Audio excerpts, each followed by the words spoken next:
Hola, somos Antonio y Álvaro. Y esto es Nos Tomamos Algo. Y Álvaro. Y esto es Nos Tomamos Algo. ¿Qué consejo le darías a un trabajador antes de llegar a pedir un aumento de sueldo? Pues que le pida el aumento de sueldo a la Seguridad Social o al Estado, no a mí.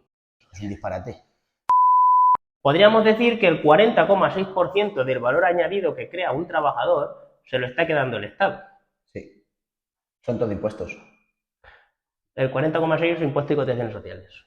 Lo importante son los datos. Que un trabajador sepa que el 40,6% del valor que él aporta, del valor que él produce, se lo lleva al Estado. ¿Dónde está ese dinero?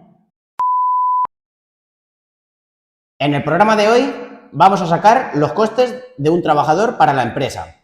La semana pasada estuvimos hablando con Jesús y él nos mostró cómo está el sistema y cómo salen las personas de su centro, ¿vale? Entonces, ¿qué conclusiones sacas tú? Yo las conclusiones que saco de la buena labor que está haciendo Jesús en contra de lo que se está haciendo en la administración pública es que los trabajadores cuando se incorporan a las empresas tienen que llegar lo más preparados posible. Por eso hoy vamos a hablar de los costes que tiene para la empresa un trabajador recién incorporado, ¿de acuerdo? Que es lo mismo que una persona que entra ya con experiencia. Entonces, si tú tienes una formación profesional práctica y proactiva al empleo, es mucho más sencillo para el empresario poder amortizar ese capital humano recién contratado que si tienes que empezar a formarlo tú con los recursos propios de la empresa. Sí, porque si esa persona empieza a producir cuanto antes, el empresario empieza a ganar dinero cuanto antes para poder pagarle a él. Efectivamente, estamos convirtiendo lo que hoy en día es un eslabón débil de la cadena, que es la incorporación del personal formado a la empresa, a la producción, estamos convirtiéndolo en una transición mucho más suave y que puede casar mucho mejor. ¿Cuánto cuesta un trabajador a la empresa? Bueno, vamos a hacer una estimación porque es complicado saber cuánto vale un trabajador en términos generales porque cada uno de los trabajadores tiene una situación personal, vamos a hacerlo con respecto al salario mínimo interprofesional de 2024, ¿de acuerdo? He de decir que vamos a hacer esta estimación basándonos en ciertas premisas, porque si no sería muy engorroso el cálculo tanto de cotizaciones sociales como de impuestos y tal. Entonces, vamos a hacer el cálculo con las obligaciones tributarias según ley, la que les corresponde a la empresa y la que les corresponde al trabajador. Vamos a tener la premisa también de que el salario mínimo interprofesional en el año 2024 no está exento está exento de IRPF, según ha dicho la ministra, aunque se iba a proponer en la ley de presupuestos, pero como no hemos tenido presupuestos, tendrán que hacerlo según una ley orgánica o alguna ley precisamente para eso. Y no vamos a tener en cuenta la traslación tributaria, ¿vale? ¿Qué es la traslación tributaria? La traslación tributaria es una medida que depende del acuerdo personal, del acuerdo individual entre el empresario y el trabajador, en este caso, ¿vale? ¿Qué quiere decir eso? Si la manera de contratar que tengo como empresario es fijar un líquido contigo neto a percibir, los impuestos y cotizaciones sociales no van a ser de tu coste. O sea, tú vas a ver, si quedamos en que vas a ganar 1.500 euros al mes, tú vas a ganar 1.500.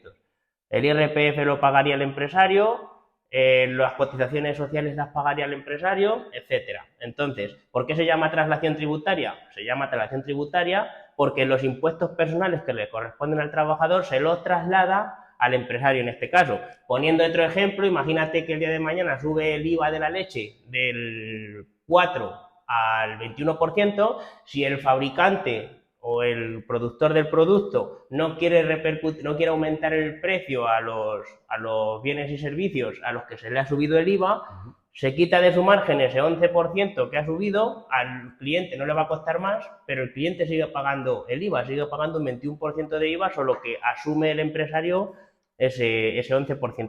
Al fin y al cabo, el empresario lo que hace es reducir sus márgenes para que al consumidor le cueste lo mismo. Correcto. Pero como entenderás, eso es una putada para el empresario, porque ya tienes que reducir tu beneficio para poder mantener esos precios.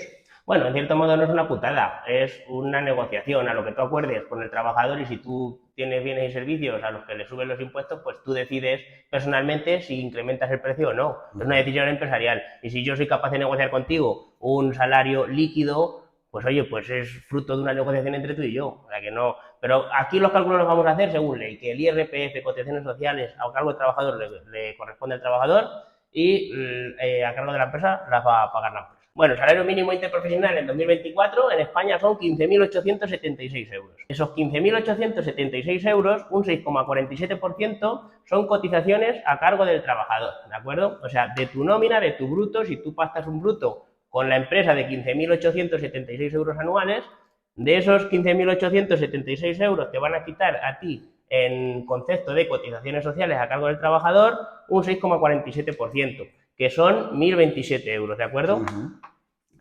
¿A qué se debe? Las cotizaciones sociales a cuenta del trabajador son lo que está descrito por contingencias comunes, contingencias de formación y desempleo, ¿vale? Entonces, eso es lo que se aporta. Estamos hablando siempre en términos anuales, ¿vale? 1.027 euros anuales, que se le descuenta. Eso aparece en la nómina del trabajador como que te lo están descontando, ¿vale? Aparte de las contingencias, bueno, aparte de la seguridad social a cargo del trabajador que se le descuenta al trabajador en la nómina de su salario bruto, la empresa por ese trabajador también paga unas cotizaciones sociales, que son el 30,48%, ¿de acuerdo? Que eso, bueno, pues hay gente que no lo tiene en cuenta como que es una retribución al trabajador, porque en cierto modo es un dinero que la empresa da por tener al trabajador, pero nosotros como empresarios tenemos que estimar ese coste, ¿de acuerdo? Cuando nosotros hablamos de trabajador y hablamos de relación entre producción y capital de producción y bienes producidos, nosotros tenemos que sacar costes. Y cuando yo contrato a un trabajador, tengo que ser consciente de que ese capital humano tiene unos costes. Y cuando tú ingresas esos 4.839 euros por cotizaciones sociales a la seguridad social a cuenta del trabajador, nos lo tendremos que tomar como una retribución en especie. O sea, es un dinero que a mí me cuesta, como empresario, me cuesta ese trabajador que tengo que ingresar a la seguridad social para que ese trabajador, bueno, pues pueda disfrutar de los servicios públicos de los que todos disfrutamos, ¿de acuerdo? Entonces es justo y sería lo normal para el cálculo de un coste salarial, o sea, para el cálculo de un coste de un trabajador, tener ese 30,48%, tenerlo en cuenta, ¿vale? Porque es una retribución en especie. Sí, es algo que no se ve, pero que está aquí. Que a lo mejor no te dicen, pero que vas a llegar a contratar a una persona y te van a decir tal. Y vas a tener que pagarlo. Efectivamente. Y a lo mejor tú no lo has incluido en los costes de empresa a la hora de contratar a una persona. Claro, es que muchas veces los emprendedores, cuando empezamos, no tenemos muy claro lo que cuesta una persona de verdad. Como te hacen tantos cobros, te pasan tantos recibos, pues por un lado te pasan mensualmente, tienes que pagar tantas cotizaciones sociales como salarios, las cotizaciones sociales siempre las pagas a mes vencido. Luego tienes que coger y trimestralmente te pasan el modelo de retenciones a cuenta de que es el modelo de retenciones lo que hablábamos antes. Si hay traslación tributaria la paga la empresa y si no hay traslación tributaria pues la paga el trabajador, ¿vale? Pero pagamos en cuestión de tantas cosas que muchas veces no sabemos lo que estamos pagando. Por eso es muy importante tener claros los conceptos de lo que estamos pagando para tú poder fijar un buen precio y poder fijar un buen sueldo a tu trabajador ganando los dos. Sí, bueno, si tú coges, vamos a quitar trabajador y vamos a poner máquina. Sí. Si yo me dedico a hacer pañuelos y compro una máquina de hacer pañuelos, yo la amortización de esa máquina, el coste de esa máquina, lo tengo que meter en los costes fijos de hacer pañuelos. Esto es igual, si yo me dedico a la construcción, yo tengo que meter en los costes fijos de la construcción, ¿no? De mi producto, tengo que meter lo que cuesta un trabajador. Y muchas veces cometemos el error de que si un trabajador cobra o le llega, nosotros le pagamos un salario de 1.500 euros, por ejemplo, solo metemos esos costes de 1.500 euros, pero es un error, porque seguramente de esos 1.500 euros luego tienes que descontar retenciones, tienes que descontar cotizaciones sociales, tienes que descontar... Ya has perdido cuartos. Es un error de cálculo, o sea que no es ni bueno ni malo, es tenerlo en cuenta. O sea, es igual que si tú compras una máquina y no tienes en cuenta la mitad de los costes de la máquina. Estamos intentando llegar es que un trabajador para cobrar el salario mínimo interprofesional de 15.876 euros, para que al trabajador le llegue ese dinero en bruto, que luego de ahí tendremos, como bien hemos dicho, descuentas las cotizaciones sociales a cuenta del trabajador, tiene que cobrar bueno, a la empresa le cuesta unos 20.715 euros, ¿de acuerdo? Entonces ya esos costes pues los tenemos que repercutir a nuestros servicios o a nuestros productos. Entonces, nos quedamos ahí, el coste total son esos 20.715 euros, ¿nosotros percibimos esos 15.000 euros del salario mínimo interprofesional o hay más cosas por las que pagar? A ver, hay más cosas. Estamos hablando de que los 15.876 euros de salario mínimo interprofesional es lo que se supone que la empresa te está pagando a ti, te está ingresando en tu cuenta, ¿vale? Aparte hemos visto que la empresa tiene esos costes de casi 5.000 euros por cotizaciones sociales a cuenta del trabajador que se ingresa a la Seguridad Social, pero tenemos un informe de la Federación de Estudios de Economía Aplicada, que es uno de los institutos, organismos que hacen un informe más riguroso con respecto a este tema, nos hace una estimación de los impuestos que paga un trabajador una vez recibe su salario. Por ejemplo, tenemos, si tenemos en cuenta el quintil más bajo de salarios en este país, como el salario mínimo es uno de los que está dentro del quintil más bajo, lo que se nos va entre IVA y el ITP, que es el impuesto de transmisiones y actos jurídicos documentados, que el estudio no hace una diferenciación entre los dos impuestos porque, en cierto modo, el segundo impuesto, el ITP, se paga cuando tú compras un coche de segunda mano, una moto, se hacen transacciones donde no pagamos IVA, ¿vale? Una media, estamos hablando de promedio siempre, esto no es que todo el mundo pague esto, sino que pues son estimaciones que se hacen y es una media, ¿vale? Se paga en torno al 12,4% del salario mínimo, bueno, del salario bruto, ¿vale? Si lo extrapolamos al salario mínimo interprofesional, se nos están quedando unos 1.968 euros, lo que un trabajador promedio paga de IVA, ¿vale? Otro impuesto sobre el que se ha hecho el estudio son los impuestos especiales, como pueden ser impuestos a hidrocarburos, impuestos al tabaco, impuestos al alcohol, ¿de acuerdo? Pues un promedio del 2% del salario bruto es lo que pagan los trabajadores españoles en concepto de estos impuestos, que son unos 317 euros anuales. Si nos vamos al IBI, ¿de acuerdo? Que no todo el mundo tiene por qué pagar el IBI, pero es lo que como son datos promedios, pues habrá gente que pague IBI y no pague tanto IVA o no pague IBI o sea que media. Son medias, ¿vale? En torno al 1,64% de nuestras rentas brutas se nos va en concepto de IBI, que son unos 260 euros anuales.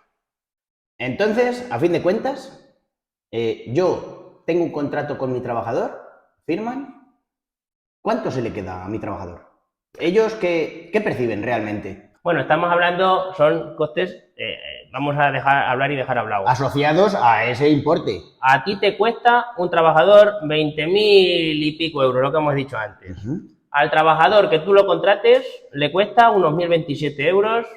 No estamos teniendo en cuenta el IRPF, ¿eh? Sí. O sea que por lo que hemos Eso ya va en función de la persona. Claro, de la situación familiar que tenga en su casa o cualquier cosa. Efectivamente. Entonces, si nosotros hacemos cuentas, tenemos los 4.839 que ingresa la empresa a cuenta del trabajador a la Seguridad Social, los 1.027 que se le quitan en cotizaciones sociales al trabajador en la nómina, los 1.968 que pagamos por IVA y ITP, los 317 que pagamos por impuestos especiales y los 260 que pagamos por impuestos de bienes inmuebles, nos dan unos 8.411 euros aproximadamente, ¿vale? Si nosotros hacemos la relación entre el salario percibido por el trabajador y los impuestos y las cotizaciones que este paga, son los 8.411 partido de los 20.715, porque no olvidemos, hemos tenido en cuenta que los 4.000 y pico euros que la empresa paga por el trabajador son una retribución en especie. Al fin y al cabo entran en el sueldo también.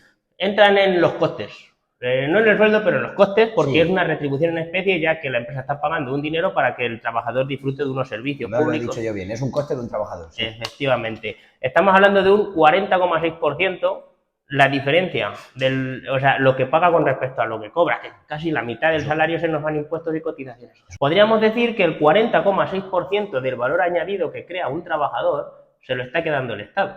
Sí, son todos impuestos. El 40,6% es impuestos y cotizaciones sociales. Eso, o sea, que tienes, a final de año tienes un socio al 40%, hagas lo que hagas. Vale, al fin y al cabo, ya tenemos todos estos números, estas gráficas, ya las hemos estado viendo todas. Y yo, pues, quiero llegar a una conclusión. ¿Qué es mejor acordar con el trabajador? ¿Un salario total líquido o un salario bruto? Nosotros, por ejemplo, en nuestra empresa hemos negociado diferentes maneras de retribuciones, pero te voy a contestar con un ejemplo, ¿de acuerdo?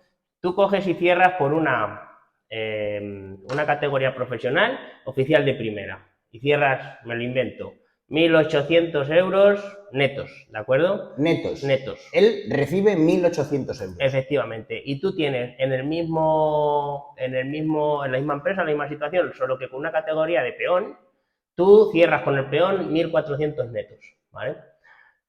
Por lo general, el oficial de primera es una persona más experimentada, tendrá familia, tendrá Una situación una situación familiar familiar normal. pues seguramente tendrá una hipoteca antes de 2013, o sea, se le pueden aplicar ciertas deducciones a su IRPF.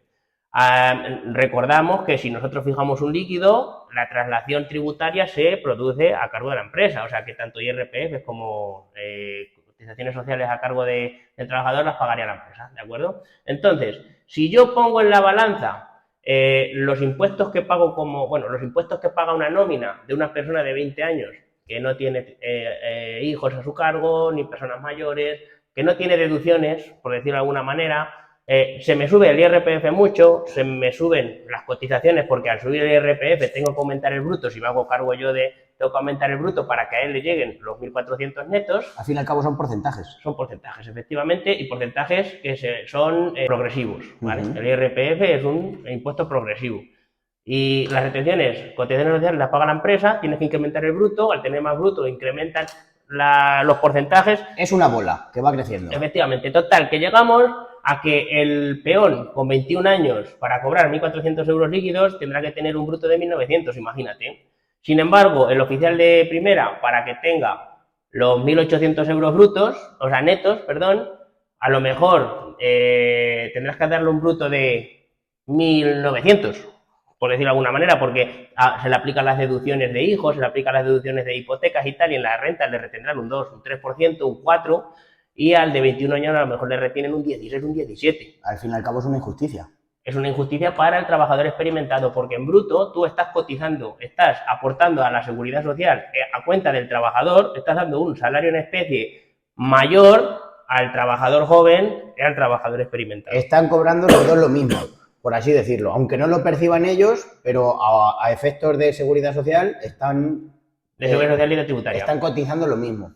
Sí, efectivamente, están cotizando lo mismo, porque como la seguridad social se incrementa con la base salarial, entonces eso es en caso de ser líquido. Ahora, que nos ponemos al otro y yo como empresario tengo los costes y tengo unos productos y unos servicios que tengo que vender, yo tengo que poner unos precios. A mí no me puede variar el precio de un capital humano, ¿vale? Porque en cierto modo los trabajadores son capital humano.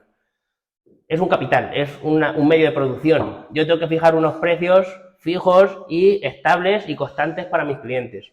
Lo que no puedo hacer es que porque mi trabajador haya tenido un hijo, haya dejado de tenerlo, tenga una persona mayor al cargo, no tenga, a mí mensualmente me crea unos desequilibrios en los costes que yo no sea capaz de predecir. Lo suyo es acordar un bruto. ¿Por qué? Porque yo sé que para producir este producto puedo pagar X dinero y la situación familiar que tú tengas la gestionas tú.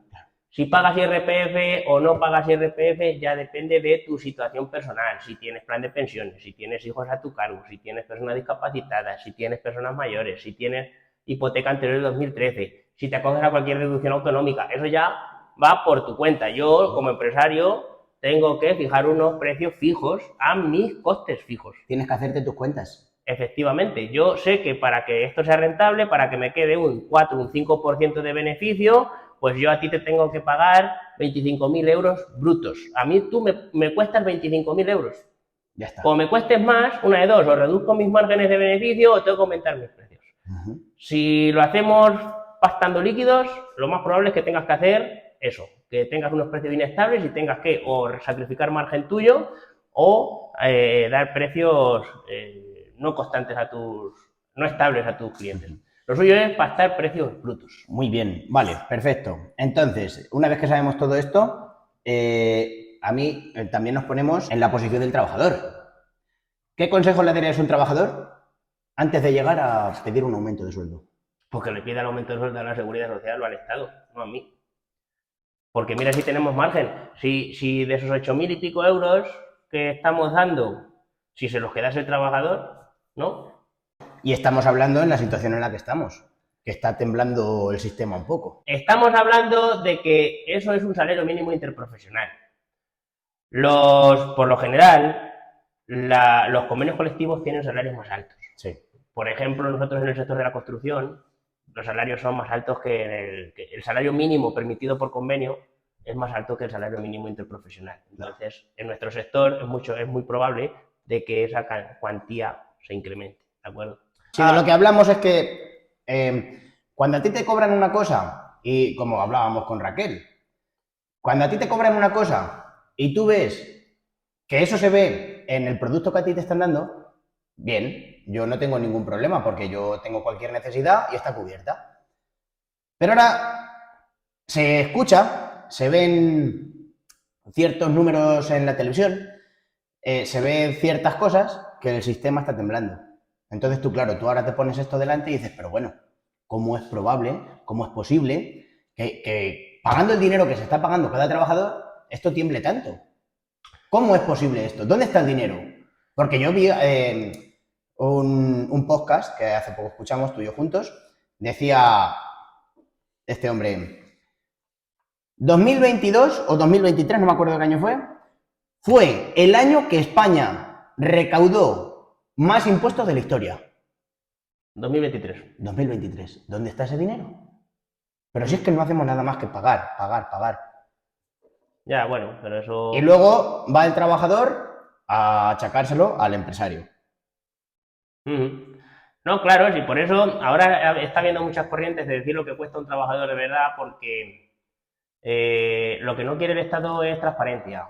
Pero si nosotros damos transparencia, nosotros hemos empezado ya con los trabajadores a decir, oye, mira que esto está así porque está claro que a las personas les está comiendo la inflación, les están comiendo los gastos y nosotros estamos pagando cada vez más cotizaciones y cada vez más impuestos. Nosotros cuando vamos y le echamos gasolina a nuestros vehículos, nos sube, me refiero como empresa, nos suben los desplazamientos, nos suben los menús, nos suben todo. Entonces yo, si me sube toda mis medios útiles que necesito para mantener a mi empresa, me sube el capital, esto es insostenible. Vamos a ir, que es posible que ya entremos en una inflación de segunda ronda, que se produce que cuando sube el precio de los alimentos, bueno, cuando sube el precio de la inflación generalizada, disminuye el capital, el poder adquisitivo de las personas, y para contrarrestar el poder adquisitivo de las personas con la inflación se suben salarios. Si suben salarios, aumentan los costes en la empresa, tienen que volver a subir los precios. Ahí estamos en una segunda ronda de inflación. Claro. Esta es la pescadilla que se muerde la cola. Tenemos que tener cuidado porque esto... Se puede ir de las manos. No, pasó en Argentina. Mira cómo están ahora. O sea que hay que tener en cuenta, hay que pararnos a pensar si estamos haciendo las cosas bien o no. Y hay que tener en cuenta muchas cosas, ¿eh? Lo importante son los datos. Que un trabajador sepa que el 40,6% del valor que él aporta, del valor que él produce, se lo lleva el Estado. El 40,6%. Si ya nos quejamos de que las empresas pagan el 25%, nada más que el impuesto de sociedades, ¿eh? Luego... Claro, porque aquí estamos hablando de costes de personas. Claro. Luego vienen sociedades. Sí, bueno, son cosas distintas, pero... Sí, pero que todos son impuestos. Son impuestos, efectivamente. Entonces, bueno, pues eso sería un poco la conclusión. Bueno, pues yo creo que ha quedado todo claro. Si te gusta este tipo de contenido, suscríbete, darnos un like. Y la semana que viene nos tomamos algo.